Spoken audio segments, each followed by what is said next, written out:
عید الاضحیٰ قریب آ رہی تھی اور محلے میں بچوں کا جوش و خروش بڑھ رہا تھا۔ ہر طرف قربانی کی جانور لائے جا رہے تھے۔ کوئی بکرے کو نہلا رہا تھا، کوئی گائے کو سجا رہا تھا اور کچھ بچے اپنے دمبے کے ساتھ کھیل رہے تھے۔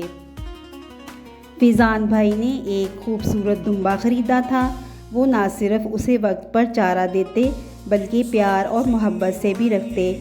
ان کے دل میں جانوروں کے لیے نرم گوشہ تھا۔ وہ بچوں کو بھی سکھاتے تھے کہ جانور بے زبان ہوتے ہیں، انہیں تکلیف دینا بہت بری بات ہے۔ ایک دن چند بچوں نے شرارت میں دمبے کو بھگانے کی کوشش کی۔ وہ جانور کو زور زور سے کھینچنے لگے، اس پر بیٹھنے کی کوشش کرنے لگے اور اسے کھیل کا سامان بنا لیا۔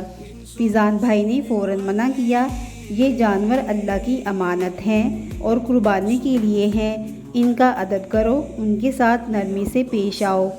لیکن کچھ بچوں نے ان کی بات نہ سنی۔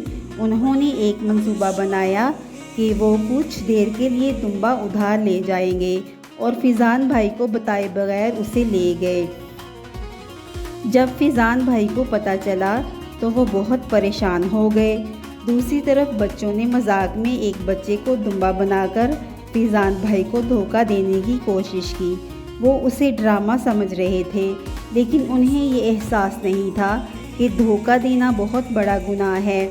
ہمارے پیارے نبی حضرت محمد مصطفیٰ صلی اللہ علیہ وسلم نے فرمایا، جو دھوکہ دیتا ہے وہ ہم میں سے نہیں۔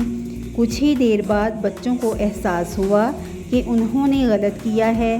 ایک بچہ ببلو روتے ہوئے کہنے لگا، شاہد بھائی، ہم سے غلطی ہو گئی، ہمیں معاف کر دیں۔ ہم نے مذاق میں جانور کے ساتھ بہت برا سلوک کیا اور آپ کا دمبا بھی چھپایا۔ اتنے میں بابو انکل دمبا لے کر آ گئے۔ سب نے شکر ادا کیا اور کہا، الحمدللہ، یہ رہا آپ کا دمبا، ہم آئندہ ایسا کبھی نہیں کریں گے۔ فیضان بھائی نے سب کو پیار سے سمجھایا، جانوروں کا خیال رکھنا صدقہ ہے، ان سے محبت کرنا ثواب ہے۔ ہمیں ان کے ساتھ ظلم نہیں کرنا چاہیے بلکہ ان کی خدمت کرنی چاہیے۔ بچے شرمندہ ہوئے اور وعدہ کیا کہ وہ اب جانوروں سے محبت سے پیش آئیں گے، ان کے ساتھ رحم کا سلوک کریں گے اور قربانی کے اصل مقصد کو سمجھیں گے۔ اس کہانی کا خلاصہ یہ ہے کہ جانوروں کے ساتھ حسن سلوک کریں۔ کسی کو دھوکہ نہ دینا سخت گناہ ہے۔ قربانی صرف جانور ذبح کرنے کا نام نہیں بلکہ صبر، قربانی اور ہمدردی کا پیغام ہے۔ ہمیں دوسروں کی امانت کا خیال رکھنا چاہیے۔